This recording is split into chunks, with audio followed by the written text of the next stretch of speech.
Pour ne rien manquer, abonnez-vous maintenant. Bonjour à toutes et à tous, on est le vendredi 24 mars, heureuse de vous retrouver aujourd'hui pour commenter l'actualité. Alex Darmon, bonjour, journaliste politique, on peut vous retrouver sur YouTube, votre chaîne de débat politique s'appelle Les Indécis. Jean-Philippe Dugoin-Clément, maire UDI de Mennecy, bonjour à vous, vous êtes vice-président de la région Île-de-France. Jean-Luc Benamias, bonjour. Bonjour. Membre de la Ligue des droits de l'homme, ancien membre du Conseil économique, social et environnemental. Et nous attendons Michel Taube qui ne devrait pas tarder à arriver. On va évidemment revenir sur les manifestations d'hier. Une contestation qui se durcit, un mouvement qui est peut-être en train d'échapper aux syndicats. Et puis, comment Elisabeth Borne peut-elle se renouveler? On parlera de tous ces sujets avec vous. Commençons peut-être avec vous, Jean-Philippe. Non, peut-être on va commencer avec Alex et une fake news. Oui. C'est pas mal. On va commencer avec ça. Oui, une fake news. Définition de fake news, c'est fausse distiller information. Des mauvaises nouvelles, des fausses nouvelles pour influer sur la population. Et c'est ce qu'a fait hier une députée de la République, la France Insoumise, Clémence Guettet, qui a diffusé même 2 fake news dans le même tweet, puisqu'elle a dit que Emmanuel Macron portait une montre à 80 000 € pendant son interview, qu'il l'avait enlevée, et qu'il l'avait enlevée au moment où il parlait des smicards. Donc c'est 2 fausses informations, puisque d'abord, c'est pas une montre qui coûte 80 000 €, ça a été vérifié depuis. Oui, c'est Libération, donc on ne peut pas les taxer d'être pro-Macron. Check news de Libération, qui a appelé l'Élysée pour savoir. Exactement, France TV Info a fait la même chose. Voilà. Et on peut vérifier, d'ailleurs, à l'image, que c'est une montre, ce qu'ils expliquaient, aux couleurs de la République française, qui est un armateur français. Et donc 2 fausses informations, parce que cette montre ne coûte pas 80 000 €, et surtout cette montre n'a pas été enlevée au moment où elle met dans son tweet au moment où le président de la République parle des smicards.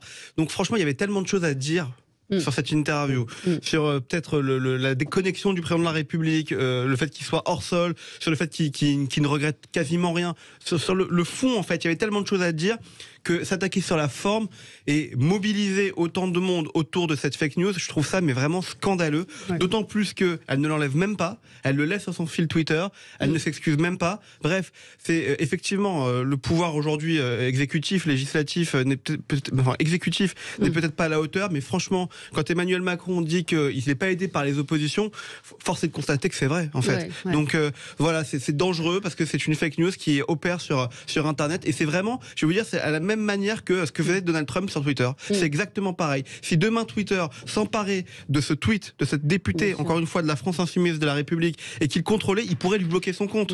Clairement. Voilà.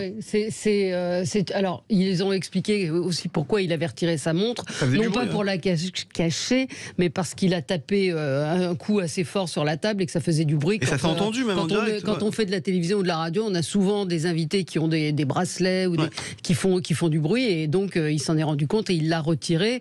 Oui, c'est une montre. Alors c'est une montre qui vaut 2400 €. En même temps, c'est une montre qui lui a été offerte visiblement. Ouais, qui portait les couleurs de la République. Voilà, les couleurs de la République. Mais il y a, c'est le buzz, c'est l'époque aussi qui veut ça. Je vois, il y a une journaliste de France Info qui a tweeté les poubelles sont retirées devant chez Sarkozy, mais pas devant les pads d'à côté. Et Carla Bruni a répondu peut-être de façon maladroite, mais en posant son pied sur un tas d'ordures pour montrer qu'il y avait des ordures devant chez elle aussi. Donc tout ça alimente cette espèce de besoin de climat, comparaison, un besoin de comparaison en permanence. Vous voyez, les gens qui ont manifesté, on va en parler hier. Dans les manifestations, ça s'est largement bien passé parce qu'on a vu toutes les images à la télé. Je sais qu'on va en parler dans quelques minutes, mais ça s'est largement bien passé. Mais quand vous lisez juste les pancartes aussi, vous avez quand même une haine qui, moi, me fait très peur. Une haine des gens qui sont riches. On dit c'est de leur faute, il faut les faire payer, il faut machin. Il se passe quelque chose dans la société qui fait quand même très très peur. Et si en plus les élus locaux, les députés, les sénateurs, les maires participent à cela en postant des fausses informations, des choses qui ne sont pas vérifiées et qui sont mensongères sur leurs comptes réseaux sociaux, c'est très grave. Oui. Commentaire, Jean-Philippe Dugoin-Clément. Moralité, il ne faut pas casser les tables quand on est invité à la presse en tapant dessus avec sa montre, avec autre chose. Non, je trouve révélateur d'une période, d'un pays, d'un monde politique qui va mal. Aujourd'hui, il y a toute une partie de la classe politique qui ne considère plus l'autre comme un adversaire, comme un concurrent, mais comme un ennemi, qu'il faut détruire. Quel qu'en soit le prix, quelle qu'en soit la manière. Peu importe d'ailleurs le sujet, peu importe qu'on ait tort, raison, qu'on soit pour, contre, mais Là, typiquement, on véhicule sciemment des fausses informations pour salir quelqu'un, et en flattant les penchants les plus bas, c'est l'envie, c'est la jalousie, c'est la haine. À la limite, très bien, il a une montre qui vaille 2000 euros, moins de 2000, plus de 2000, il l'a volée. Il l'a acheté, on lui a donné, très bien. Est-ce que c'est illégal? Non. Est-ce qu'il a le droit d'avoir une montre? Oui ou non? Est-ce que cette députée a le droit de colporter des fausses informations en sachant pertinemment que c'est faux? C'est ça qui est grave aujourd'hui, et on n'en parle même plus. Voilà, mais je trouve qu'on est globalement dans une société où on cultive la haine et l'agressivité plutôt que le débat. Oui, Michel Taube nous a rejoint. Choisi, mais juste après le même coup de gueule, il y a la même querelle sur ces costumes, les costumes de chef de l'État, alors qu'en fait, ce sont des costumes made in France, par des tailleurs français de grande qualité qu'il faut soutenir. Enfin, on est vraiment effectivement dans le n'importe quoi. Et je suis très d'accord avec vous. Je trouve que les Trump français, ce sont les insoumis et c'est l'extrême gauche. Ouais. Quel paradoxe quand même quand on entend leur discours et leur idéologie. Et la trumpisation de la société française vient de la gauche et pas de la droite. Et c'est quelque chose qui est spécifiquement français. Un commentaire ou pas, Jean-Luc Benamias? Non, j'ai pas de montre depuis très longtemps, moi. Ça moi fait un bail. Un commentaire. On peut toujours dire que ça ferait vraiment beaucoup d'extrême gauche en France, hein, si vraiment tous les problèmes venaient de l'extrême gauche française. On voit bien que on a une population extrêmement énervée. Ça se voit, je le dis régulièrement sur centaines, dans différentes villes moyennes et petites villes de France, où on a des situations extrêmement graves. Des violences dans les manifestations, c'est vrai, pas uniquement à Paris. Alors moi, l'histoire de la montre de M. Macron, je m'en fous complètement. Non, je suis pas d'accord avec vous, parce que c'est quand même, enfin Alex a raison, Alex Darmon, c'est quand même ce qui a tourné aussi hier énormément, et que ça concourt du climat de violence, de la haine. Je l'ai vu, hein, Valérie, cette histoire-là. Mais ça concourt de la haine, ça concourt de la haine. Mais la haine, elle vient d'où? Je vais pas paraphraser les dirigeants syndicaux, mais enfin, quand Laurent Berger, quand des syndicats dits réformistes, qui le sont d'ailleurs par ailleurs, disent on a prévenu, on a dit attention, ne faisons pas ce qu'il ne faut pas faire, c'est-à-dire continuer à nier la réalité d'une opposition extrêmement forte dans le pays. C'est pas moi qui l'invente. Ce sont mais donc ça justifie le fait de mentir. Est-ce que ça justifie de colporter des fausses informations, des mensonges quand on est élu de la République? Est-ce que j'ai dit le contraire? Non, mais on s'en fout. Est-ce que j'ai dit le contraire? On s'en fout pas complètement. On va continuer notre tour de table. Michel Taube. Alors moi je voulais parler du TikTok. Il y a le PDG de TikTok qui a été auditionné au Sénat devant le Congrès américain parce qu'il y a des très très fortes velléités américaines d'interdire en fait TikTok aux États-Unis. Aux États-Unis, ils rigolent pas. Vous savez qu'il y a un bras de fer international entre la Chine et les États-Unis. Et moi, en fait, je voudrais simplement m'étonner de ce que l'on s'étonne de la relation entre TikTok et les autorités chinoises. Pour vous expliquer mon point de vue, je vais vous donner un exemple. Il y a un mois, il y a eu la Fashion Week à Paris, où vous avez eu un accord entre une grande province chinoise de Shenzhen et une grande compagnie française qui organise des salons professionnels dans la mode. Et vous savez qui a pris la parole pour le côté chinois? C'était pas une marque de vêtements chinois. C'était pas les autorités du tourisme ou des métiers du luxe et de la mode de la ville de Shenzhen.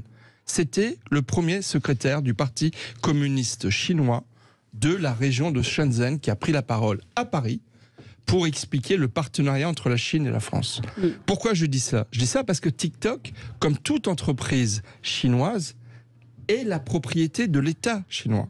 Et la propriété des autorités chinoises. Et ceux qui détiennent le pouvoir politique en Chine, c'est le Parti communiste chinois. Donc TikTok, c'est une entreprise chinoise, propriété de l'État chinois.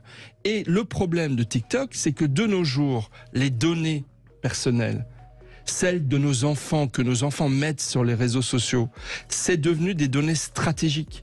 C'est devenu des données vitales implique et qui emporte des enjeux de souveraineté nationale. C'est aussi grave et important que les questions du nucléaire, de la défense nationale, etc. Et donc, moi, je comprends les autorités américaines qui veulent effectivement interdire TikTok parce qu'effectivement, on pourrait prendre WeChat. Est-ce que vous connaissez WeChat? WeChat, c'est le WhatsApp chinois ouais. qui est de plus en plus utilisé en Europe. Moi, j'ai WeChat, je ne sais pas si certains d'entre vous l'ont, et de plus en plus, je pourrais citer une grande personnalité politique française, très connue pour ses relations entre la France et la Chine, qui ne communique quasiment que sur WeChat désormais. Mais WeChat, c'est un outil de propriété des autorités chinoises. Donc qu'on ne soit pas dupe et qu'on ne soit pas naïf. Oui, les Chinois ont par nécessité juridique, par leur nature même, sont propriétaires de ces entreprises. Donc effectivement, TikTok, c'est un outil, c'est une arme d'intrusion des autorités chinoises, c'est une réalité, et je ne parle même pas des dégâts qu'occasionne TikTok sur nos enfants. Alors là, c'est une raison encore plus importante à mon avis de l'interdire. Puis des fake news, mais c'est la réalité. Ces entreprises-là appartiennent au Parti communiste chinois, ils sont la propriété de la Chine et ils ont par nécessité une stratégie d'intrusion dans nos démocraties. Avant les Américains, les Européens avaient aussi réagi en demandant à la Commission européenne, à tous les députés européens, à leurs collaborateurs, de supprimer TikTok. Alors c'est symbolique. De leur compte professionnel, c'est symbolique. Mais ça signifie effectivement qu'il se passe quelque chose. Et plus largement, moi, votre coup de gueule, je l'entends ce matin, il m'intéresse parce que quand vous lisez la presse, quand vous voyez ce qui se passe ces derniers jours, c'est très important la réforme des retraites, on va en parler dans quelques minutes. Mais ce qui est en train de se jouer dans le monde là, entre la Chine et la Russie, TikTok qui participe aussi indirectement, c'est considérable, vraiment considérable, et je trouve qu'on n'en parle pas assez. On va, je vous redonnerai la parole au retour 9h14 sur Sud Radio. Il faut faire la pub et on est là tout de suite dans quelques secondes. Sud Radio, mettez-vous d'accord, 9h-10h, Valérie Expert. Avec vous sur Sud Radio, Jean-Luc Benamias, vous vouliez revenir, dire un mot peut-être sur l'intervention de Michel Taube sur TikTok. Oui, il faudrait peut-être que les ministres du gouvernement, je vais en citer une, Marlène Schiappa, par exemple, n'utilisent pas TikTok directement. Emmanuel Macron également. Par exemple. Donc on peut en parler, moi je suis d'accord qu'il y a évidemment des utilisations par des gouvernements internationaux ou nationaux, notamment la Chine, mais c'est pas la seule. La Russie fait la même chose avec d'autres sites. Déjà que nos gouvernants n'utilisent pas des systèmes qui sont des systèmes potentiellement dangereux. Parce qu'ils se mettent tous plus ou moins à TikTok, non? C'est pas François Hollande. Le président de la République, c'est le spécialiste. François Hollande aussi, oui. Allez, on avance Jean-Philippe Dugoin-Clément. Vouliez-vous aussi éventuellement parler de la Russie et de la Chine, mais on a beaucoup de sujets. La visite de Charles III. Oui, est-ce que le président de la République doit l'annuler? Je pense que l'annuler, ça serait symboliquement une catastrophe sur l'image de la France à l'étranger. La première visite, le premier déplacement officiel à l'étranger du nouveau roi anglais, c'est en France. C'est un symbole fort, ça aurait pu être outre-Atlantique. On est dans le monde post-Brexit, on sort d'une période de refroidissement extrêmement fort entre l'Union européenne, la France et la Grande-Bretagne, qui est un allié politique, économique, militaire, historique depuis des décennies, et le choix symbolique qui est fait par la Grande-Bretagne, c'est que son monarque vienne en France. Donc je crois que c'est quelque chose d'important. Après, un déplacement officiel de ce type, c'est quelque chose qui se préorganise, dont on gélifie les dates des mois à l'avance. Et on voit qu'il y a une concomitance de dates où ça vient rentrer en collision avec un mouvement social extrêmement fort dans le pays. Mais la réalité, c'est que si cette visite devait être annulée ou mal se passer, ça serait un symbole qui ridiculiserait pas le président de la République, la France. À l'étranger. Enfin, on est actuellement quotidiennement la risée des tabloïds anglais sur l'état de la France et sur les risques liés à cette visite qui est une visite d'État. Il y a une position extrêmement responsable de Laurent Berger, je crois, ce matin que j'entendais, disant qu'il faut déconnecter les sujets, qu'il y a une visite d'État d'un côté et qu'il y a de l'autre un mouvement social avec des revendications, mais il y a un moment où on ne peut pas tout mélanger dans ce pays. Après, ça pose un véritable problème purement pratico-pratique. Est-ce qu'il faut maintenir ou pas le dîner à Versailles. Alors je crois qu'il y a des ajustements, notamment la question de Bordeaux avec le tramway qui est en grève, qui risque de sauter, qu'il y ait des ajustements pour des questions de sécurité, pour éviter justement d'avoir une image catastrophique du pays. Ça peut être compréhensible, mais je pense vraiment qu'il faut faire la part des choses, parce que les gens qui seraient susceptibles de chercher le clash, le buzz médiatique pour attaquer le président, c'est pas le président qui vont décrédibiliser, c'est l'image de la France à l'étranger. Oui, mais juste, il vous a pas échappé qu'il y a des manifestations, qu'il va y en avoir d'autres et que les policiers vont pas pouvoir être partout, vont être un peu occupés. Mais c'est pour ça que je dis qu'on peut être amené, et je pense que la question qui se pose aujourd'hui en termes de gestion de la sécurité, de gestion de l'image, de gestion des forces de l'ordre, c'est qu'est-ce qui est gardé, qu'est-ce qui n'est pas gardé. Est-ce que la question du dîner de Versailles, est-ce que la descente des Champs-Élysées, est-ce que c'est maintenu tel quel, modifié, déplacé? Mais maintenir la visite ou donner l'impression d'une visite au rabais parce que il y aura un climat social tellement dur dans ce pays que nous n'existerions plus à l'étranger pour un pays qui fait partie du G7, c'est une catastrophe. Alors Michel Taube et après Jean-Luc. Ce matin, j'écoutais le maire de Bordeaux, qui est un élu écologiste. Les écologistes qui font partie de l'alliance NUPES, qui a mis un peu le feu à l'Assemblée nationale et quand même préparé les esprits de ce qui se passe actuellement. Et il se trouve que la porte d'entrée de la ville de Bordeaux a été incendiée hier soir. Et donc ils s'en émouvaient. Et le journaliste lui demandait, mais alors, est-ce que le roi Charles III doit venir à Bordeaux? Parce qu'il est prévu qu'il se rende à Bordeaux. Il dit non, il faut absolument qu'il vienne. C'est très important pour le rayonnement de Bordeaux, etc. Mais effectivement, voici un maire qui fait partie d'une alliance politique qui, encore une fois, est un peu en rupture par rapport à plein d'éléments importants du rayonnement de la France et qui, en même temps, est bien content que Charles III vienne. Le programme a déjà été modifié à Bordeaux également, puisque le roi devait prendre le tram à Bordeaux et cette partie du programme a été annulée. Je pense qu'il faut s'attendre à une visite royale, non pas réduite à la portion congrue, mais il n'y aura pas beaucoup de bains de foule pour Charles III dans le climat actuel. Et je trouve ça fort dommageable parce qu'effectivement, je pense que pour le rayonnement de la France, pour les relations diplomatiques de notre pays, c'est quand même très important. Cette visite, effectivement, c'est un honneur pour la France qu'il ait choisi la France comme première visite à l'étranger. Mais je pense que ça va être très très difficile. J'espère qu'il descendra les Champs-Élysées. Et dernier point, moi j'ai pas compris pourquoi il voulait faire un dîner à Versailles.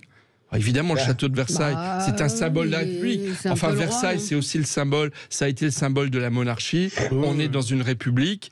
Voilà, moi je trouvais pas ça très bien choisi de le faire à Versailles, mais bon, maintenant ils trouveront un dîner à l'Élysée certainement, et il sera tout aussi bon. Oui, Jean-Luc.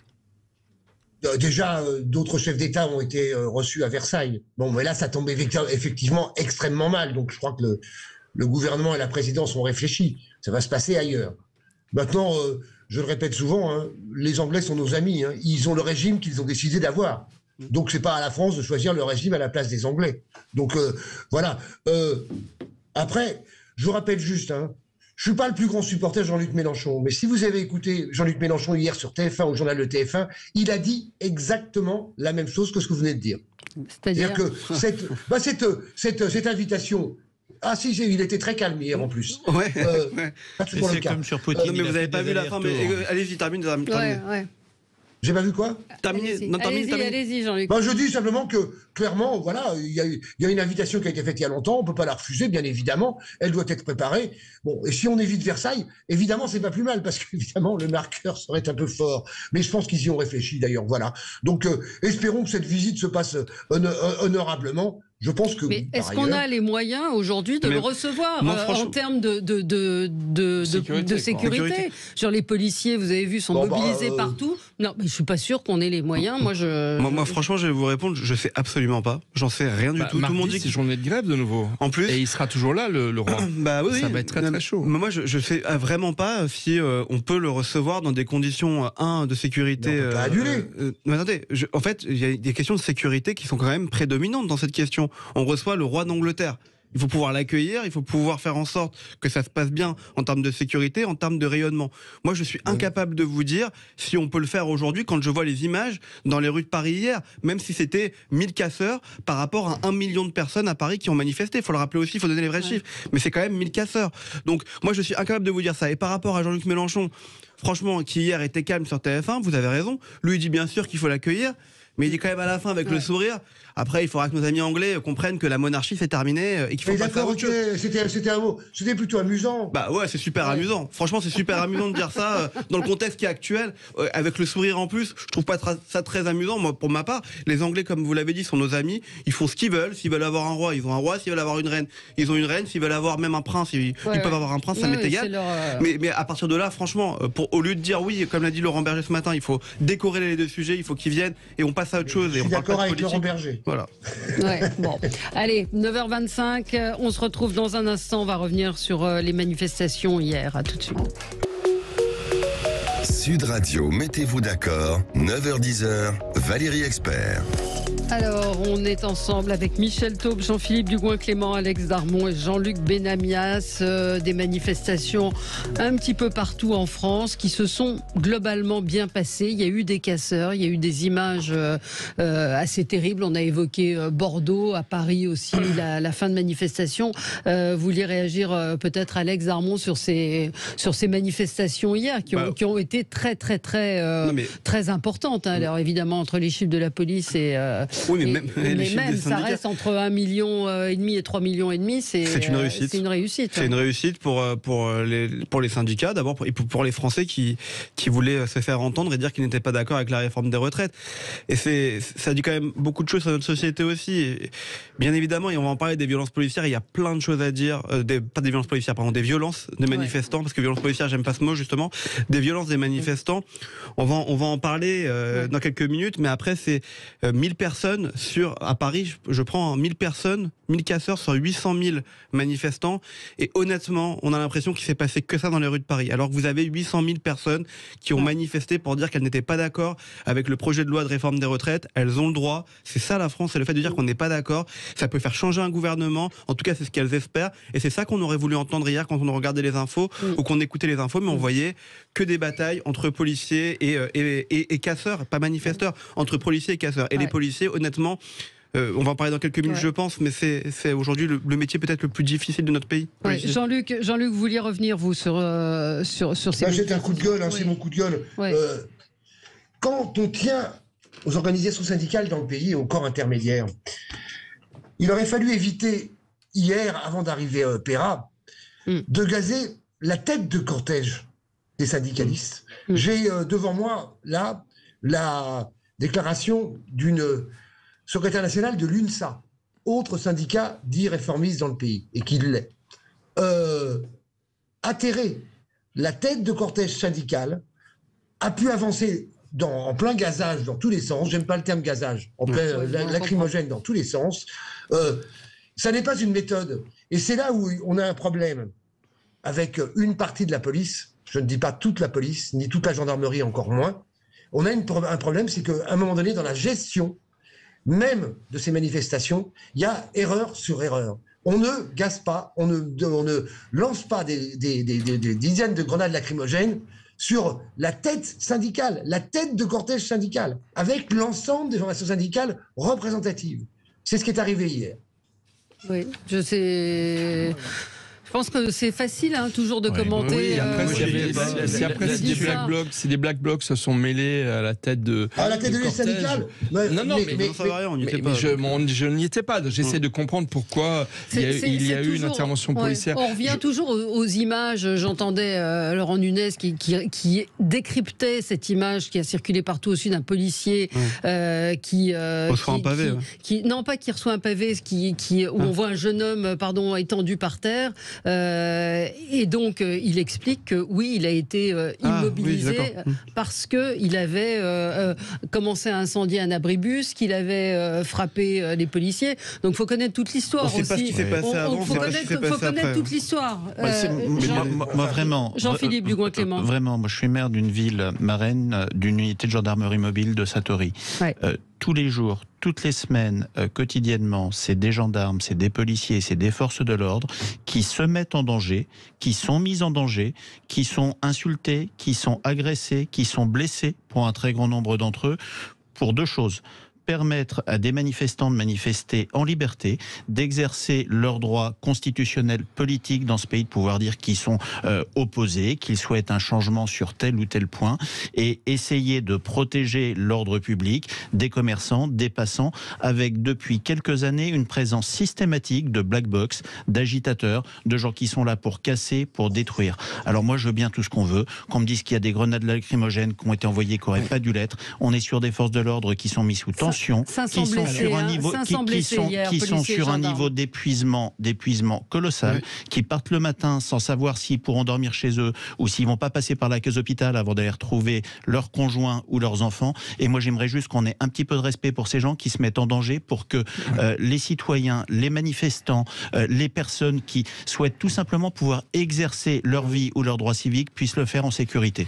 Alors moi ce que je voudrais dire, c'est que pas les mêmes images, hein. Non mais la question. Mais Jean-Luc, les images, est-ce que vous connaissez toute l'histoire? Est-ce que vous savez ce qui s'est passé? Est-ce que vous pensez que Non mais sincèrement, moi j'en ai aussi un peu ras-le-bol du policier bashing. Non mais Jean-Luc, j'aimerais juste poser... dans la ville la plus calme de France qui s'appelle Marseille. Oui.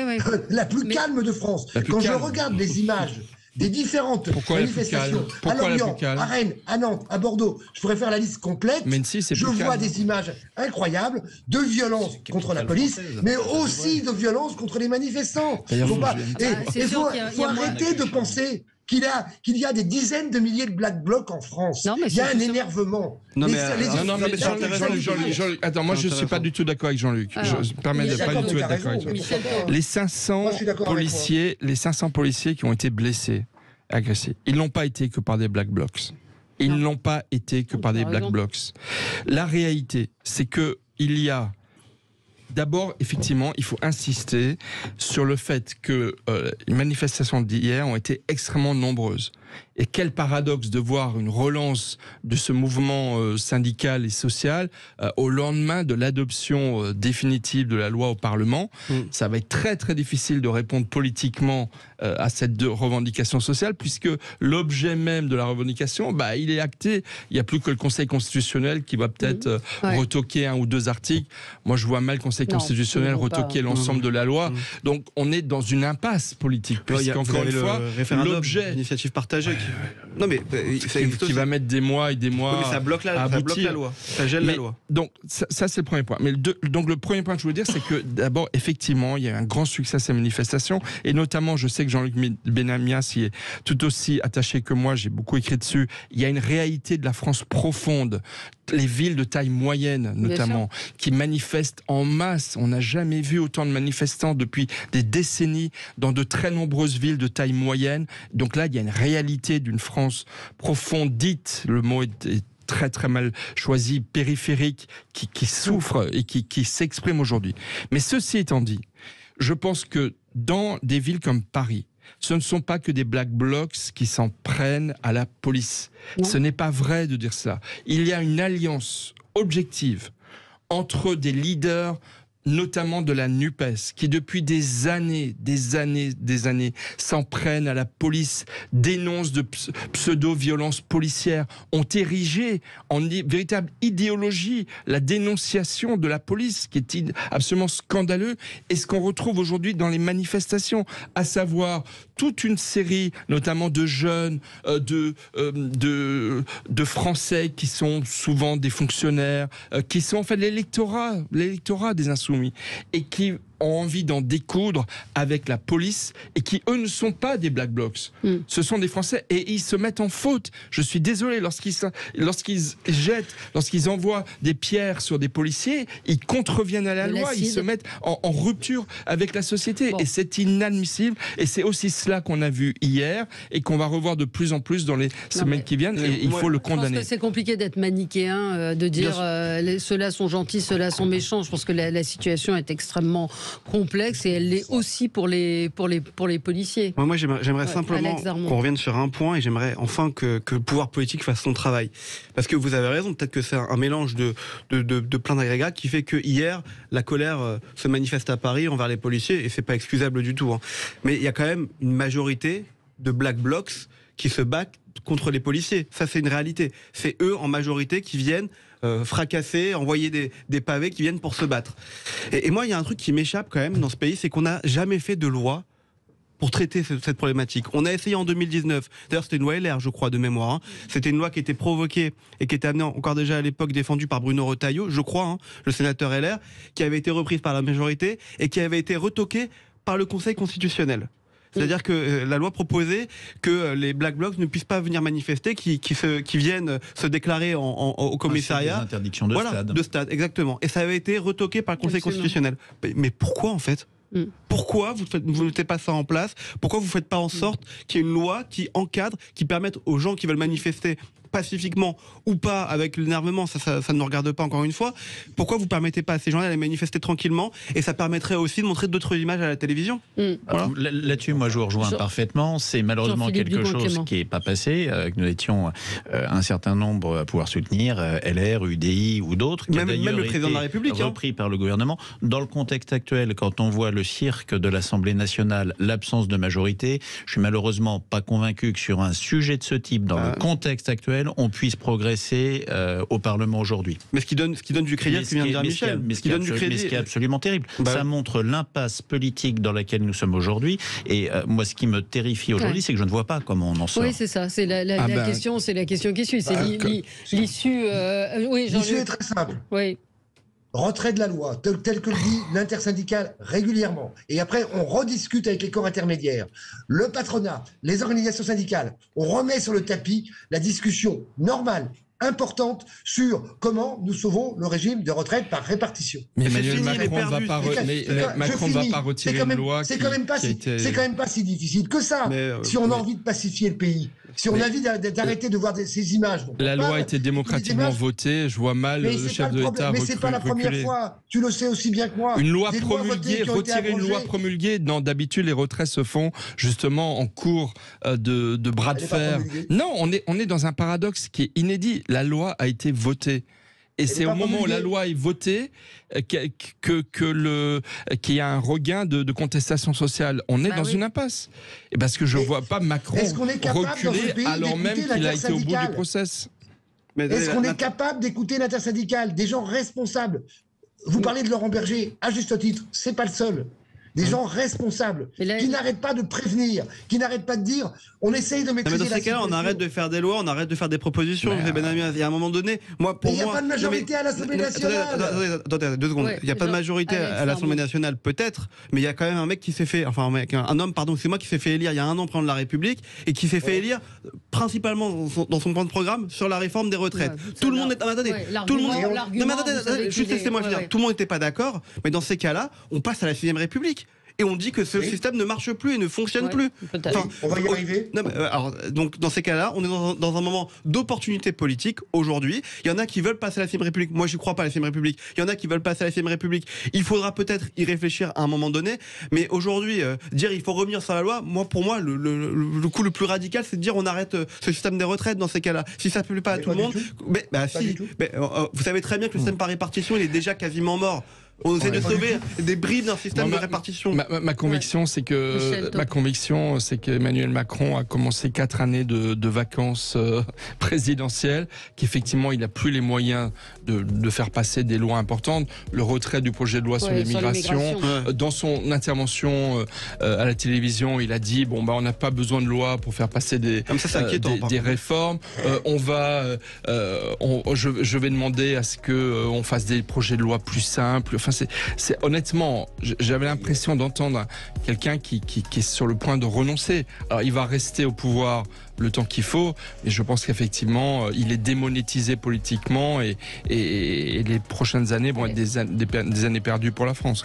On se retrouve dans un instant, 9h43, vous écoutez Sud Radio, et on va parler d'Elisabeth Borne et de la lourde charge qu'elle a d'essayer de changer de braquet, ou en tout cas de relancer. Oui, c'est compliqué. À tout de suite. Sud Radio, mettez-vous d'accord, 9h-10h, Valérie Expert. Avec vous sur Sud Radio jusqu'à 10h. Un petit coup de gueule, gros coup de gueule pour Anne Hidalgo tout de même et sa gestion des ordures, parce que ce qui se passe, les feux qui brûlent, c'est quand même dû aussi, c'est quand même dû en grande partie au chaos de ces ordures ménagères qui sont abandonnées un peu partout. Oui, c'est la première fois que je vois un maire prendre en otage sa population pour un sujet politique. Ce qui est fait par Madame Hidalgo, c'est juste absolument scandaleux. Très bien, on peut très bien mettre un service minimum sans aller casser une grève. On parle d'une problématique sanitaire, on parle d'une problématique sécuritaire. On parlait à l'instant des manifestations, des combats de rue qu'il y avait. La première chose en termes de sécurisation d'une manifestation, c'est d'enlever les poubelles et de bloquer l'accès au chantier. C'est les deux premières choses.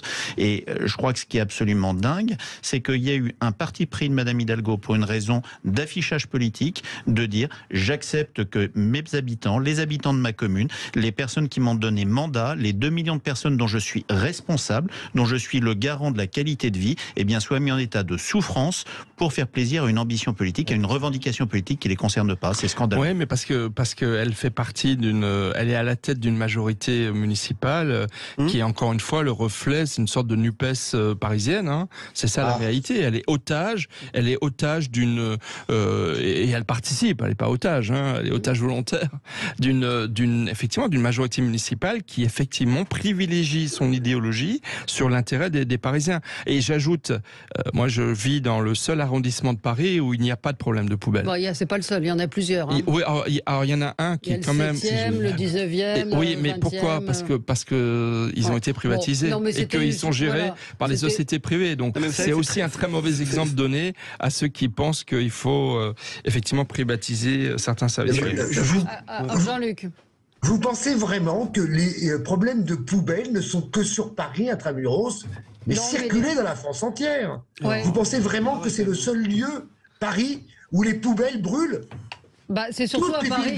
Mais vous voyez, Jean-Luc, hier sur la manifestation, quand vous avez un tracé de manifestation et que vous enlevez les poubelles, par exemple, parce que vous savez qu'il va y avoir des black blocs, peut-être que ça peut vous aider. C'est une preuve d'intelligence. Et peut-être qu'elle aurait pu faciliter ça.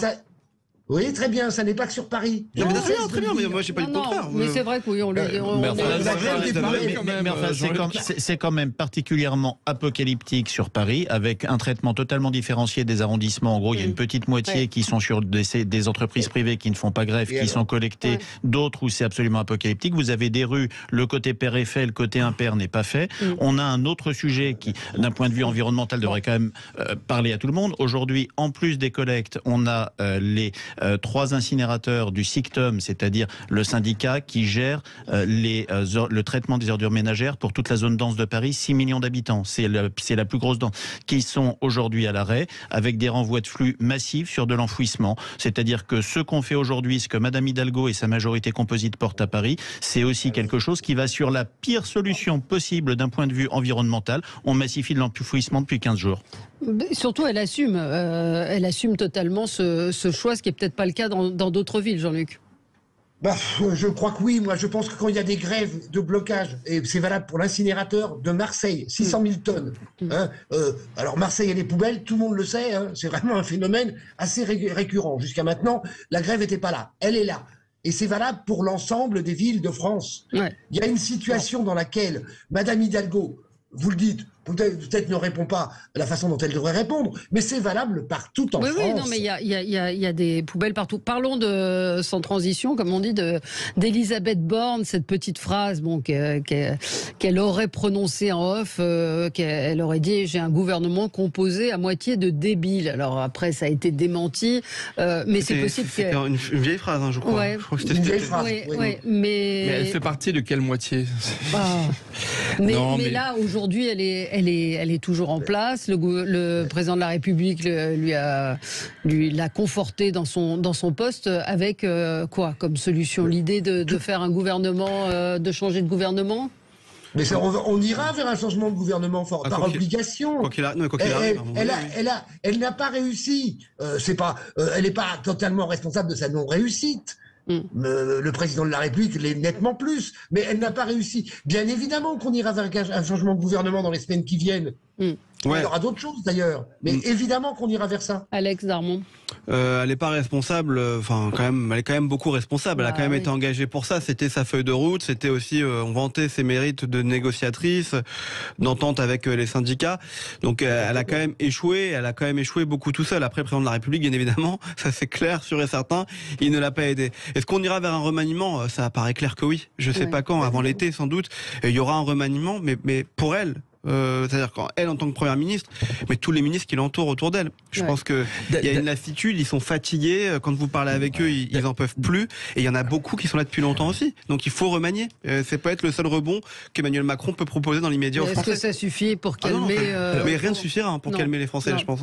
En fait, dès lors que la loi a été votée, moi je vois pas Emmanuel Macron retirer son projet. Je pense que ça n'est pas possible, puisqu'encore une fois, il a obtenu, on peut lui faire tous les reproches du monde, mais enfin bon, là, il a été au bout du process de vote de ces lois. Non, je pense effectivement que si la situation sociale continue à se pourrir, si le bras de fer dans la rue continue, si les violences continuent, s'il y a toujours autant de manifestants, prochaine grande journée, c'est le mardi 28 mars, et que effectivement, l'issue que le chef de l'État pourrait imaginer, c'est de changer de gouvernement et de proposer par exemple un politique, genre un Bruno Le Maire, de prendre la tête du gouvernement. Mais ça servira à rien, Michel. Mais ça ne change pas mais ça pourrait être dans son esprit une manière d'essayer de désamorcer la crise. Mais effectivement, comme tout le monde le reconnaît, c'est pas une question de tête. Ou alors la seule tête qu'il faut changer, c'est le chef de l'État. Non, mais ça peut être une question de tête. Si vous allez chercher quelqu'un qui n'a rien à voir avec ce gouvernement, qui vient soit de la société civile ou de l'international, non, on peut quand même se dire question de tête. Non, on peut quand même se dire ça va pas se bousculer pour prendre le poste. Hein. Ça, c'est certain. Oh là là, quand même, on parle du Premier ministre quand même. Je pense que ça va pas se bousculer. C'est vous qui le dites. Moi, je crois que ça peut se bousculer. Au contraire. Jean-Philippe. Matignon est quelque chose de difficile à refuser pour beaucoup d'élus ou pour beaucoup de candidats à ces fonctions. Après, sur le fond, on va vers un remaniement, c'est évident. Le problème du remaniement, c'est quelle ampleur? Est-ce que c'est un changement de ligne politique et est-ce que ça permet de réimpulser, de redonner une ligne, un horizon, un espoir, un cap? Au fond, le sujet, c'est celui-là. Tant qu'on est sur cette séquence de manifestations, de clivage social très dur, je vois pas comment le président peut remanier actuellement à très court terme, sauf effectivement, à voir ce que demande Jean-Luc ou d'autres, un retrait de sa réforme. C'est quelque chose qu'il ne fera pas. Je vois pas comment il peut le faire. Et donc, la question du remaniement, c'est quand entre maintenant et cet été.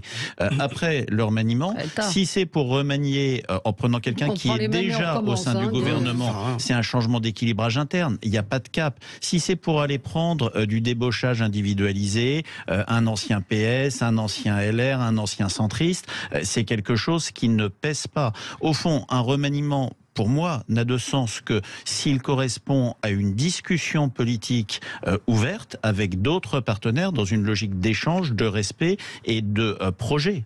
Oui, mais là, il est dans une impasse. Il a fait semblant de donner à Elisabeth Borne un cap en lui demandant d'aller élargir sa majorité, alors même que on a bien vu au Parlement qu'il n'en avait pas. L'accord avec LR qui a explosé en vol. Et donc, Elisabeth Borne est dans une impasse et son successeur le sera aussi.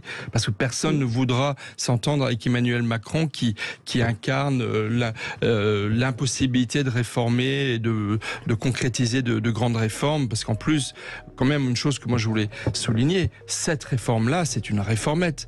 Par rapport au projet initial qui était de mettre le système à point, d'individualiser le système des retraites. Dans 5 ans, on en est très. Donc on met le feu aux poudres en plus pour une réformette qui encore une fois, dans 5 à 10 ans, on va devoir refaire une réforme des régimes de retraite. Enfin, on est vraiment dans une Jean-Luc, vous voyez les choses comment, politique, vous, qui avait beaucoup d'expérience. Candidat Matignon, Jean-Luc. Je suis candidat à rien, moi. Non. Je suis pas devin, moi. Hein. Non, mais vous avez un sentiment, vous voyez les choses. J'ai un sentiment de blocage. J'invente rien.